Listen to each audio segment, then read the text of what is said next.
다른 사람들에게 기도를 요청하는 적이 있나요? 사실 기도 요청을 많이 하지는 않습니다.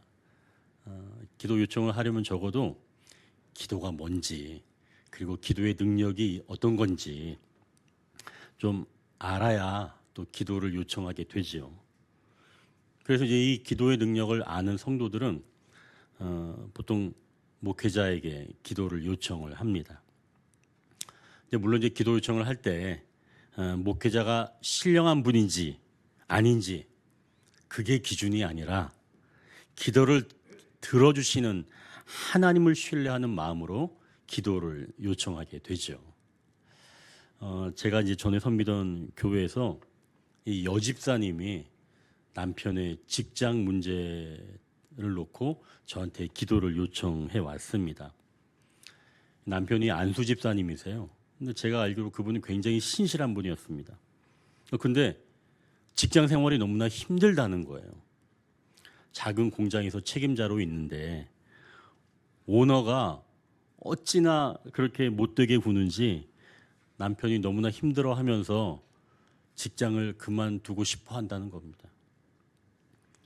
안수 집사님은 그 회사의 책임자로서 아침에 일찍 출근해서 직원들 관리도 잘하고 또 제품 생산 출하하는 것들도 관리도 잘하시고 또 장비를 또 얼마나 잘 다루시는지 정말 그분이 없으면 그 회사가 돌아가지 않는다는 그런 이야기를 제가 들었던 기억이 있습니다. 그런데도 오너는 무슨 생트집을 잡아서라도 이 안수 집사님에게 짜증을 낸다는 거예요. 직장이 힘들면 옮길 수 있죠.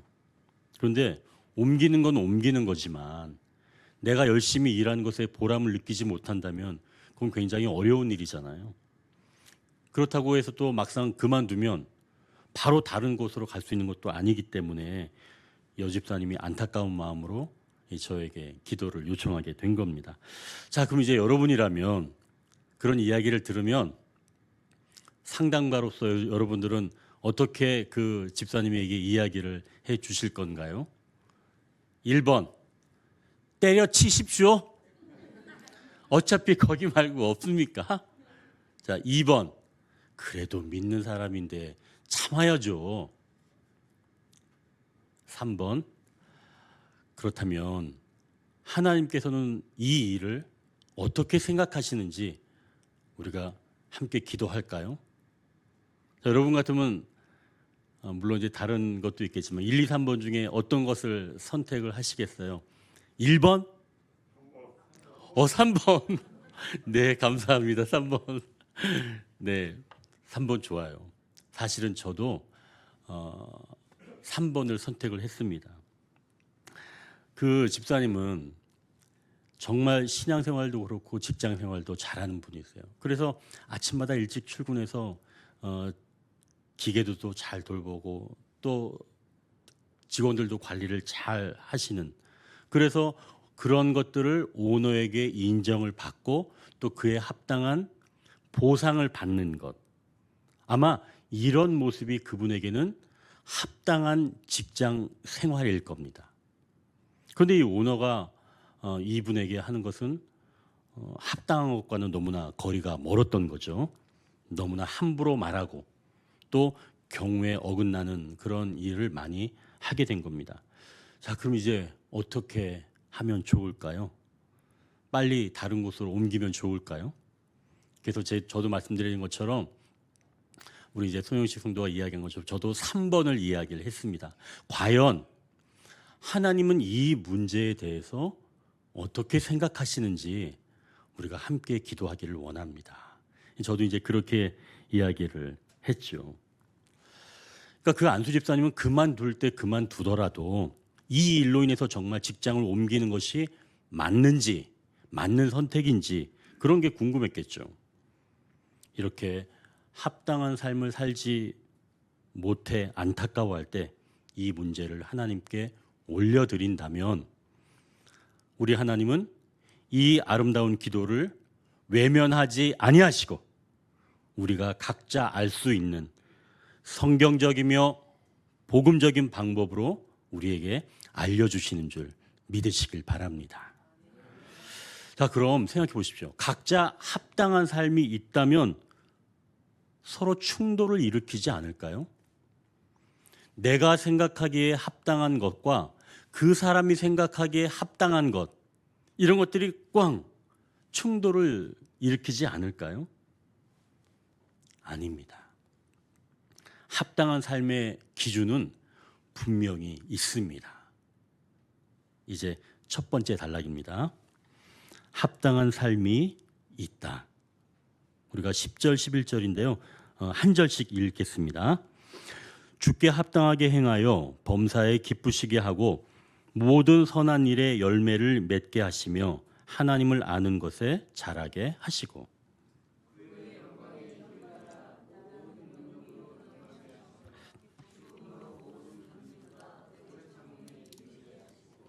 아멘. 자, 그럼 합당한 삶이란 무엇일까요? 자식들에게 효도받는 삶? 아니면 미래가 잘 준비되어 있는 삶? 아니면 다른 사람의 부러움을 사는 그런 삶? 어떤 것이 합당한 삶일까요? 10절에 보니까 주께 합당하게 행하여 범사에 기쁘시게 하고 라고 말씀합니다. 그러니까 여기서 합당한 삶이란 주님을 기쁘시게 하는 삶이다 라고 말하는 거예요. 여러분 너무 허무한가요? 아니 나만 기쁘게 하면 그게 합당한 삶 아닌가요? 혹시 이렇게 생각하셨나요? 그건 아니겠죠. 아니면 너무 뻔한 답이라 좀 실망스러운가요? 아닙니다.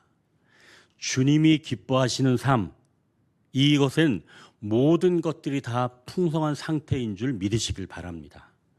그러니까 주님을 기쁘시게 한다면 모든 것들이 다 형통해진다는 거죠. 자, 그럼 조금 전에 그 안수 집사님이 모든 것을 잘못했다는 것일까요? 아닙니다. 어떤 것이 주님을 기쁘게 하는 것인지보다 주님을 기쁘시게 하면 어떤 변화가 일어나는가, 그것에 초점을 맞춰 먼저 10절 하반절을 한번 보십시오. 모든 선한 일에 열매를 맺는다는 겁니다. 아니 그 안수 집사님이 열심히 일을 하셨는데 보람이 없었습니다. 오너는 그 수고를 인정하지도 않고 오히려 집사님의 그 수고를 무시하는 태도를 보여왔습니다. 결국 열매를 얻지 못한 거죠. 또한 주님을 기쁘시게 한다면 하나님을 아는 것에 더 잘하게 된다는 말씀입니다. 그러니까 주님을 기쁘시게 하면 성장하였다는 것을 알게 되고 더욱 성장한다는 사실입니다. 우리의 성장은 사실 주님 품에 안기는 바로 그 날까지 우리는 성장하는 거죠. 그러니 결국 이만하면 됐어 이런 것은 없습니다. 우리는 주님 품에 안기는 그날까지 계속 성장하는 겁니다. 자, 또 주님을 기쁘시게 하면 어느새 놀라운 세계를 맛볼 수 있는 거죠. 11절에 보니까 주님이 주시는 능력으로 강건해진다는 말씀입니다. 그러니까 더욱 능력이 생기는 거죠. 이러한 능력이 생기면 11절 하반절에 보니까 어떤 일도 기쁨으로 오래 참을 수 있게 된다는 말씀입니다. 또한 12절 상반절에 보면 성도의 기업을 얻게 된다고 말씀합니다. 즉 하나님의 자녀가 되는 영광을 얻게 된다는 거죠. 결국 주님을 기쁘시게 하는 삶, 이것이 곧 합당한 삶이며 주님이 기뻐하실 때 이렇게 우리 삶의 열매를 맺고 내가 성장하며 주님의 능력으로 오래 참을 수 있고 마침내 성도의 기업을 얻게 된다는 말씀입니다. 자, 그럼 이제 우리는 합당한 삶이 어떤 것인지는 알게 됐습니다. 곧 주님을 기쁘시게 하는 것이 합당한 삶인 줄 여러분 믿으시길 바랍니다.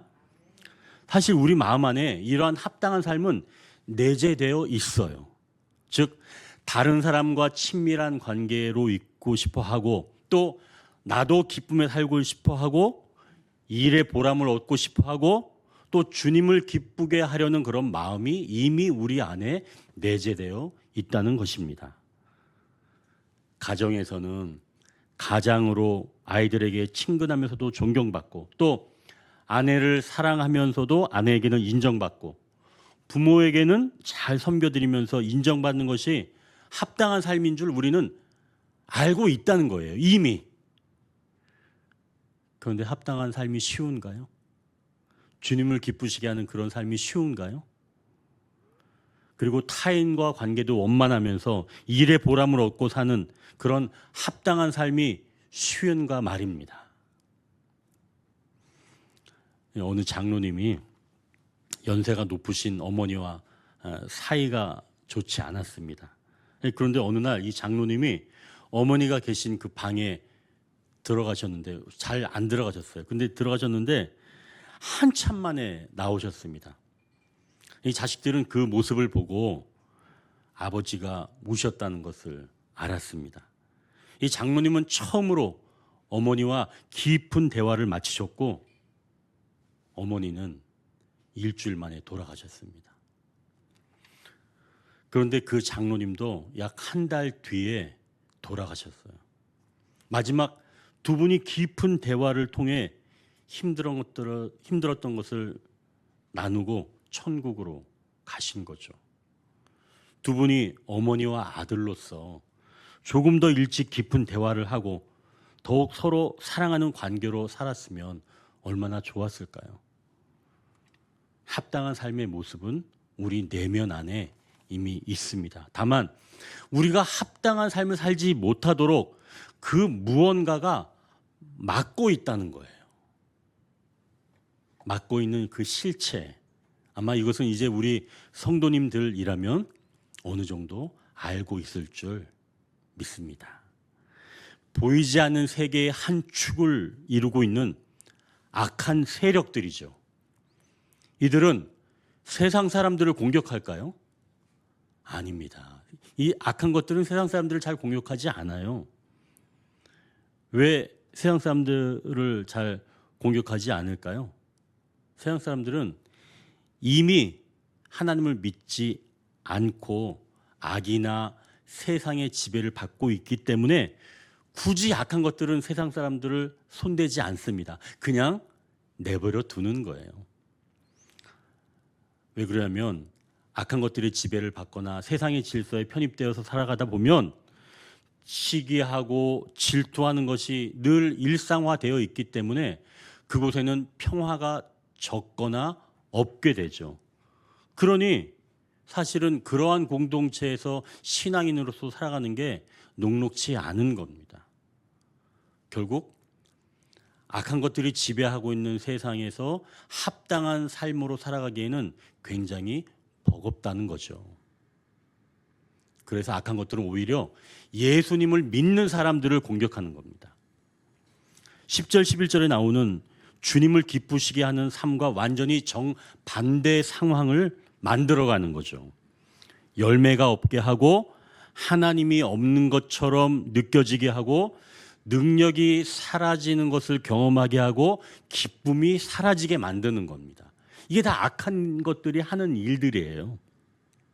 그러니까 공동체에서 일할 때 하나님의 다스림을 받지 않은 공동체에서 악한 것들이 다스려가니까 그 공동체의 환멸을 느끼게 하고 또 의욕을 잃게 만드는 거죠. 이런 부정적인 감정을 우리에게 악한 것들은 넣어주거나 또 우리 안에서도 부정적인 감정으로 합당한 삶을 포기하게 만드는 겁니다. 이렇게 외부에서 또는 내부에서 합당한 삶을 살지 못하도록 만들 때 어떻게 하면 우리는 합당한 삶을 살아갈 수가 있을까요? 이제 두 번째 단락입니다. 분별이 필요하다. 이제 우리가 9절을 같이 읽겠습니다. 이로써 우리도 듣던 날부터 너희를 위하여 기도하기를 그치지 아니하고 구하노니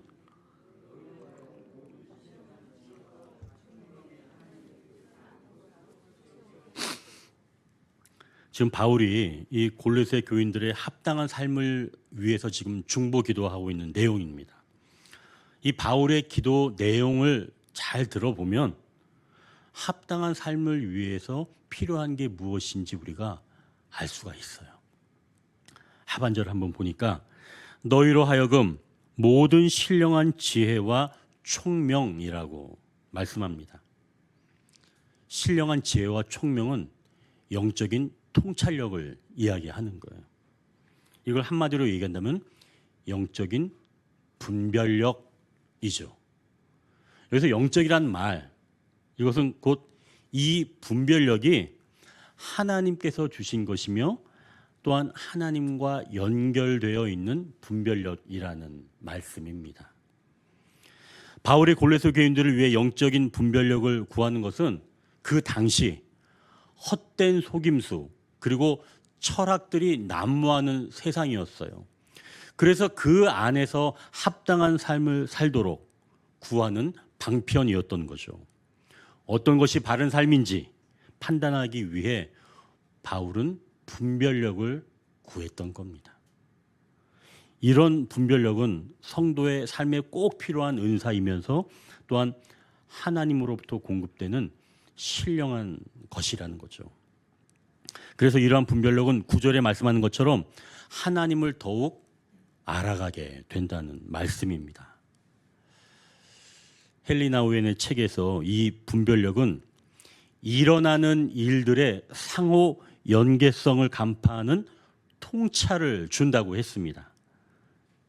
이걸 좀 더 쉽게 얘기하면 서로 다른 일 같은데 그 일이 서로 연계되어서 하나님의 뜻을 알게 해주는 역할을 한다는 거예요. 그러니까 서로 다른 일 같지만 분별해서 살펴본다면 그 일이 상호 연계되어 있다는 것을 안다는 거죠. 그러니 여러분, 두 가지 전혀 다른 일이 일어날 때 분별력을 가지고 그 일을 본다면 상호 연계성으로 그 일이 연관되어 있다라고 하는 것을 안다는 거예요. 그래서 분별력이 필요하다는 거죠. 아까 저에게 상담을 요청한 그런 집사님 남편 이야기를 다시 나눕니다. 남편이 직장에서 오너의 횡포 때문에 더 이상 직장을 다닐 수 없다. 그 이야기를 듣고 그렇다면 하나님께서는 이 문제를 어떻게 생각하시는지 우리가 함께 기도해 보자라고 했었죠. 그렇게 기도하고 며칠이 지났는데 이 남편이 저녁에 얼굴이 밝은 모습으로 밝은 얼굴을 하고 퇴근을 했다는 거예요. 그래서 이제 이 아내가 요 집사님이 무슨 좋은 일이 있었어요? 이렇게 물어보니까 이제 이 안수 집사님이 이야기를 하는데 회사에 들어온 지 얼마 안 된 그 신입사원이죠. 그 직원이 이 안수 집사님에게 무슨 말을 했는데 그 이야기가 꼭 주님이 나에게 주시는 위로처럼 들렸다는 거예요. 그 직원과 둘이 이제 일을 하고 있는데 그 직원이 먼저 회사 분위기를 말하면서 이곳은 너무나 삭막한 곳 같다. 그리고 회사만 오면 너무 마음이 답답해진다라고 이 안수 집사님에게 이야기를 했다는 거예요. 그러니까 오너로 인해서 다른 동료들도 그렇고 자기도 너무 힘들다는 겁니다. 그 이야기를 지금 이 책임자인 안수 집사님에게 했다는 거예요. 그러면서 한다는 말이 그래도 공장장님이 이곳에 계셔서 이 회사가 밝은 것 같고 공장장님은 그러니까 그 안수 집사님이에요. 이 사막 같은 곳에서 오아시스 같은 분이라고 말했다는 거예요. 공장장님은 사장님과도 달리 기품도 있고 밝으셔서 이 회사가 살아있는 것 같다라고 하는 말을 그 안수 집사님이 신입사원에게 들은 거예요. 얼마 되지도 않은 신입사원한테. 그 이야기를 듣고 이게 정말 주님이 주시는 위로 같다. 그런 생각이 들었다는 거죠. 여러분 들으시기에 어때요? 안수 집사님이 직장 생활에 열매도 없는 것 같고 무능한 것 같고 기쁨으로 일하지 못하여서 회사를 그만두려고 했는데 입사한 지 얼마 안 되는 그 직원에게 이런 말을 듣게 된 것. 이게 아무런 연계성이 없는 것 같이 느껴지나요? 아니죠. 이게 바로 일들의 상호 연계성이며 하나님의 뜻이 담겨 있는 줄 믿습니다. 목사님, 그건 너무 자기중심적인 해석 아닌가요? 어떻게 그 말을 분별해서 그걸 하나님께서 주시는 위로로 우리가 분별할 수 있나요? 여러분 혹시 이렇게 질문하실 건가요? 물론 어떤 일들을 분별해서 상호 연계성으로 이해하는 것은 위험해 보일 수는 있습니다. 그럴 때는 말씀으로 비춰보면 되는 거예요. 그 신입사원의 말을 듣고 안수 집사님의 마음과 삶이 어떻게 변화되었는지 그 결과를 보면 알 수가 있는 거죠. 오늘 본문 10절, 11절에서 말한 것과 같이 그러한 열매들과 연결해 보는 겁니다. 그 신입사원의 말을 들으면 결국 안수 집사님은 일을 잘 하고 계신 거죠. 그리고 다른 사람도 그분을 보고 기뻐하는 겁니다. 그러니 그것은 열매를 잘 맺고 있는 거죠. 다만 그동안 안수 집사님은 그걸 몰랐던 거죠. 자, 그럼 안수 집사님이 집에 돌아와서 나 사표 낼 거야 그랬을까요? 사표 낼 수도 있어요. 그거는 자기 자유의지니까.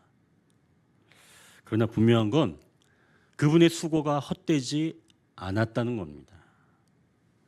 열심히 잘 살고 있다는 것을 하나님은 다른 일을 통해서 알게 해주신 거죠. 자, 그럼 이제 이 안수 집사님은 오너가 뭐라고 똑같이 얘기하면 전처럼 마음이 막 더 상할까요? 그렇지 않죠. 그분이 이런 표현을 했다는 거예요. 그 직원의 이야기를 들을 때 마치 자기 마음이 막 상처가 막 났었는데 연고를 발라주는 것 같은 그런 느낌이었다라고 하는 표현을 제가 들었습니다. 결국 이제는 오너가 뭐라고 그래도 예전보다는 덜 상처를 받게 되는 거죠. 그리고 11절에 말씀하신 것처럼 하나님께서 주신 능력이 입혀졌기 때문에 이제는 기쁨으로 그 일들을 오래 참아낼 수가 있게 되는 겁니다.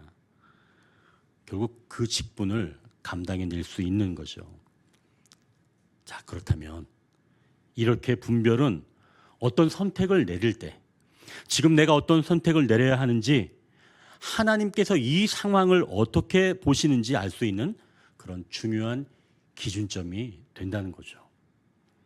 그런 분별을 통해 나에게 일어났던 일들의 상호 연계성을 알 수 있으며 그 안에서 하나님의 뜻을 조금은 알 수 있다는 말씀이죠. 자, 그럼 어떻게 하면 여러분 분별력을 얻을 수 있을까요? 헨리 나우에는 책에서 분별력을 얻는 아주 중요한 이야기를 하고 있습니다. 이것은 주님께 나를 보여드릴 때 주님의 위대한 일을 볼 수 있다는 겁니다. 이 요한복음 1장에서 이 나다나엘이라고 하는 제자를 부르시는 장면이 나옵니다. 이 빌립이 나다나엘을 만나서 자기가 그토록 기다리던 메시아를 만났다고 이야기를 합니다.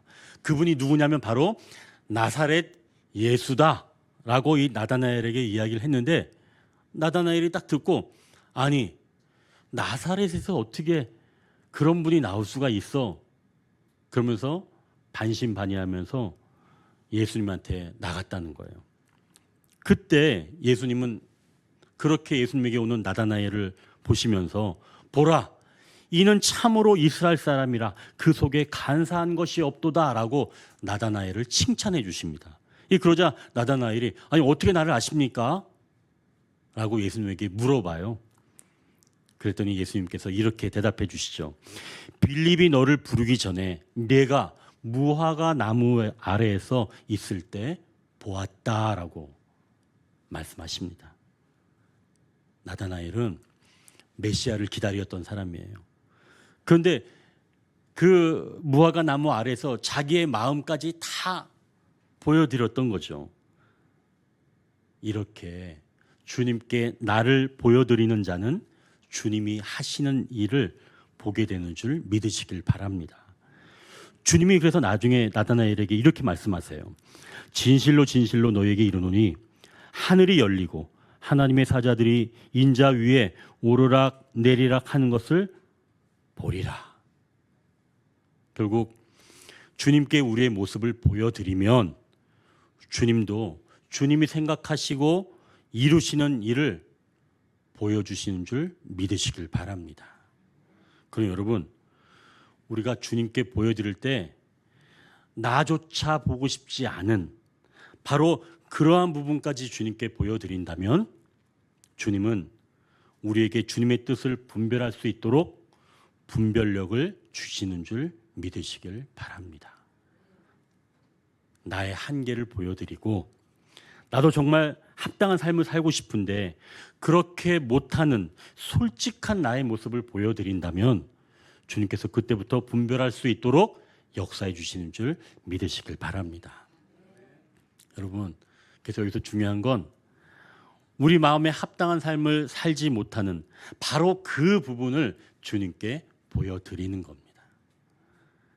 내 마음에 정말 아름다운 관계로 살고 싶은데 무엇 때문인지 어렵고 힘이 든다면 바로 그 모습을 솔직하게 주님께 말씀드리십시오. 그리고 그런 것을 중보 기도로 요청하십시오. 하나님께 정직하게 나의 부족한 부분을 말씀드릴 때 주님은 우리가 합당하게 살아가도록 나에게 일어난 일들의 상호 연계성을 통해서 분별하게 하시는 줄 믿으시길 바랍니다. 이제 마지막 단락입니다. 합당하게 하신 분이 있다고 말씀합니다. 우리가 12절을 같이 읽겠습니다. 우리로 하여금 빛 가운데서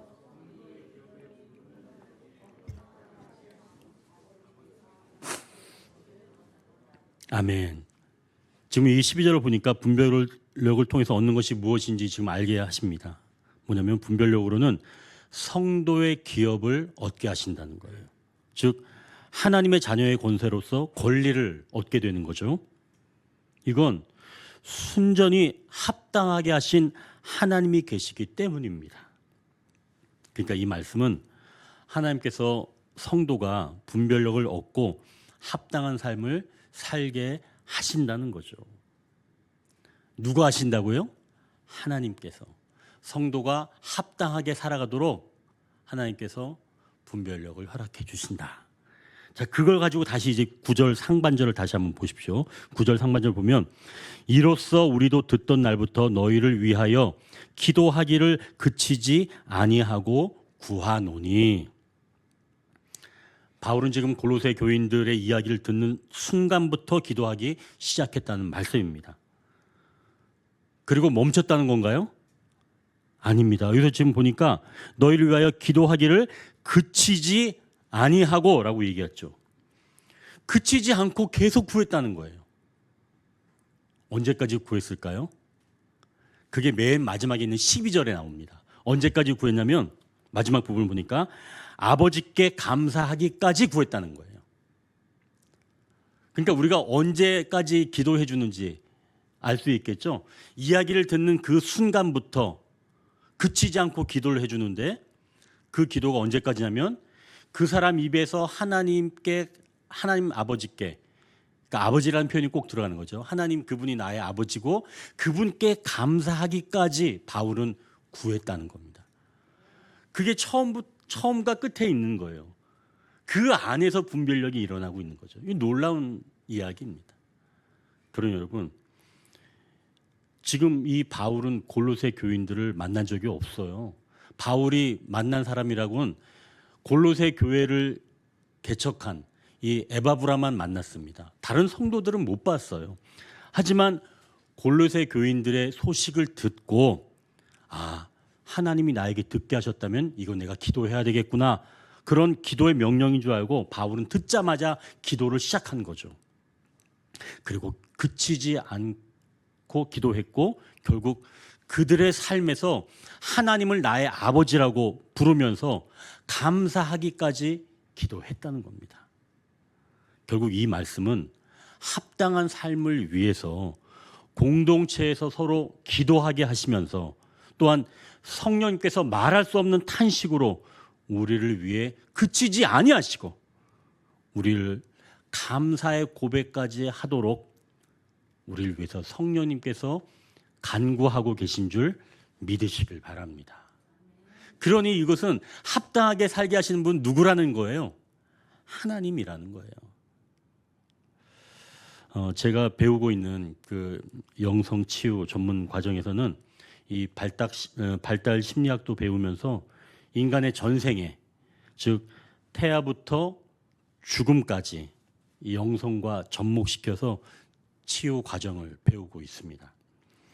인간은 태어나면서부터 또 죽는 순간까지 신체, 그리고 인지, 또 정서, 사회성 이런 것들이 연결되어 있고 또 그걸 토대로 해서 영성을 덧입혀서 치유해야 한다고 말하고 있습니다. 이 서양에서는 아이가 엄마 뱃속에서 나오면 그때부터 영살이지요. 그러나 우리나라에는 태아에게도 나이를 줍니다. 그래서 태아 때부터 생명으로 인정을 해주죠. 아이가 그래서 태내에 있을 때 아이에게 이 대화하듯 이야기하는 방법, 이게 바로 태담 태교입니다. 그래서 이 태담 태교는 하루의 일상의 어떤 소소한 이야기, 또 아이에게 들려주고 싶은 그런 말을 하는 게 태담 태교입니다. 태담 태교를 받은 아이는 이 정서와 사회성 발달에 크게 도움이 되는 것으로 나타났습니다. 우리 교회에서도 우리 앞에 앉아 있지만 우리 시영준 성도와 또 한수연 자매가 태아가 있죠. 아시는 것처럼 태명이 하양이에요. 그럼 이 하양이는 언제부터 소리를 아주 분명하게 듣냐면 보통은 5개월부터는 소리를 분명하게 들을 줄 안다고 합니다. 근데 그 이전부터 태담 태교가 좀 필요하지요. 그러니까 그 안에서 바깥에서 들리는 소리를 들을 수 있다는 거예요. 그러니까 여러분들도 우리 하양이를 보면 하양아 안녕, 나올 때 우리 얼굴 보자. 그러면 내가 김집사야. 그러면 나중에 하양이가 딱 나와서 김집사님이다 한다는 거예요. 진짜예요.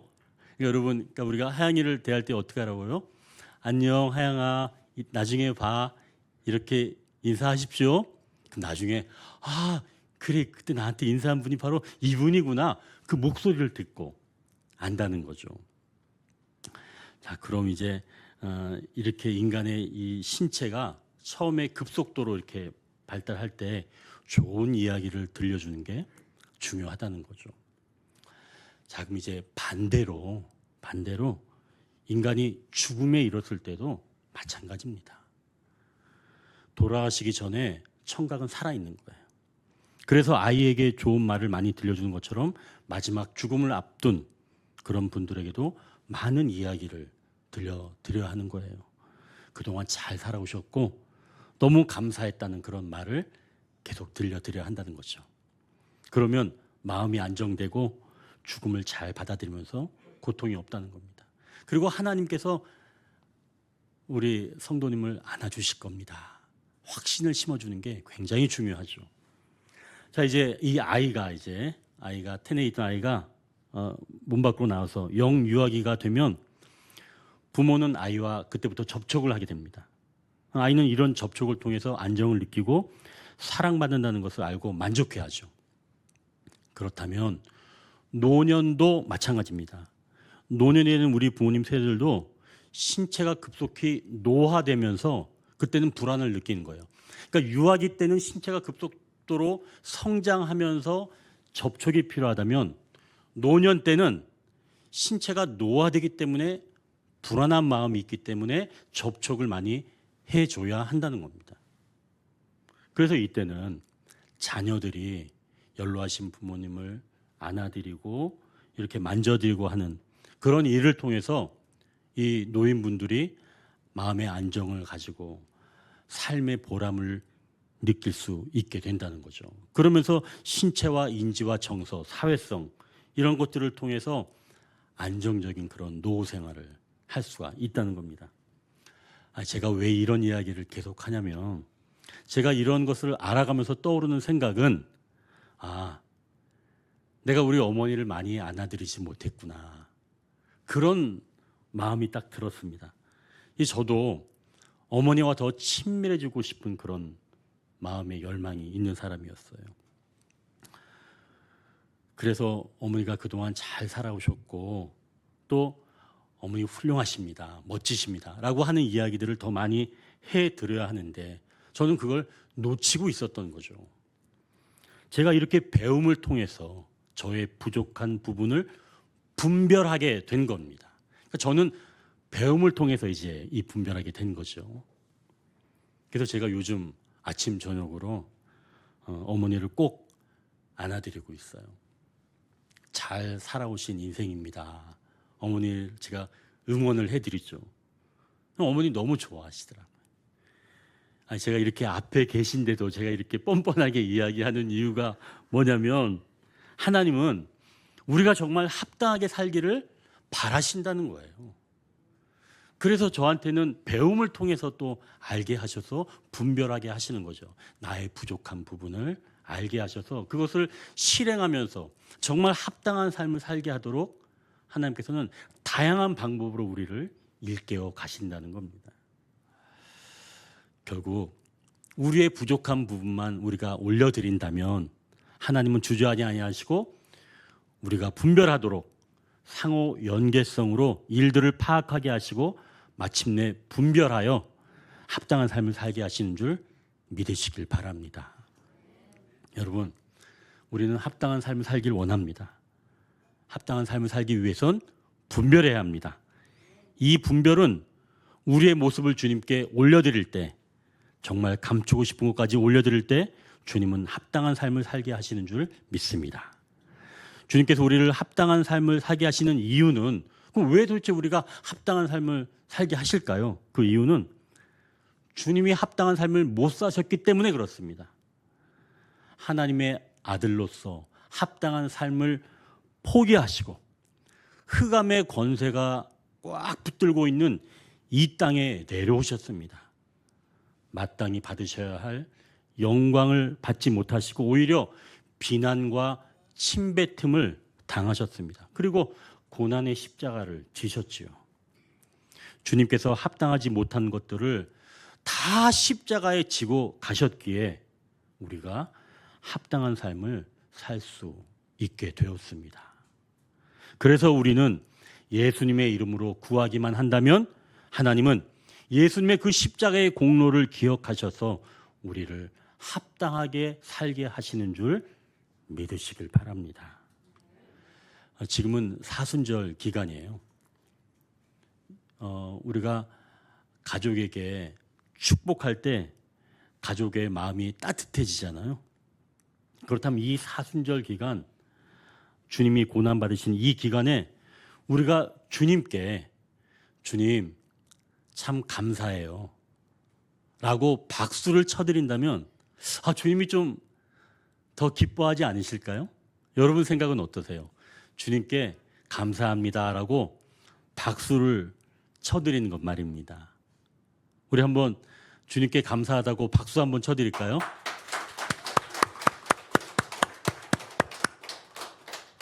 주님께서 이 박수를 기쁘게 받으신 줄 믿습니다. 우리를 위해서 주님은 합당하지 못하게 사셨지만 정말 우리를 위해서 우리가 합당하게 살기를 원하셔서 주님은 십자가의 모든 것을 지고 가셨습니다. 그래서 우리는 이렇게 박수로 주님께 감사를 올려드렸습니다. 이제 말씀을 정리합니다. 합당한 삶이 있습니다. 그러나 우리는 합당한 삶을 살지 못하고 있습니다. 이때 분별이 필요합니다. 분별은 주님께 우리를 드러낼 때 얻을 수 있습니다. 하나님은 우리를 합당하게 하신다고 말씀합니다. 기도하겠습니다.